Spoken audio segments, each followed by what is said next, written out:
নমস্কার, আমার নাম সৌম্য ঘোষ। আপনারা খেসটা দেখতে চেয়েছিলেন, অনেকেই আপনারা ইনবক্স করেছিলেন, তাই জন্য খেসটা আপনাদের সামনে উপস্থাপনা করার জন্য আজকের দিনে চলে এসেছি।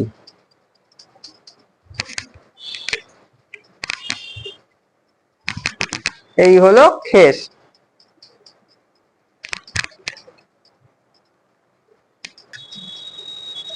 এটা হলো খেস। এটা আপনারা পেতে মাটিতে পেতে খেতে দিতে পারেন, চাদরের হিসেবে চাদর বেডশিট হিসেবে ব্যবহার করতে পারেন, গায়ে চাপা দেওয়ার জন্য হালকা শীতের জন্য ব্যবহার করতে পারেন।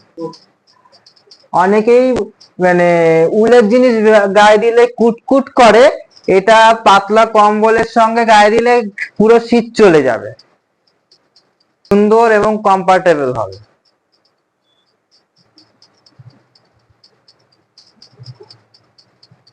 আশা করছি আপনারা কন্ট্যাক্ট করবেন এবং ইনবক্স করবেন। নমস্কার।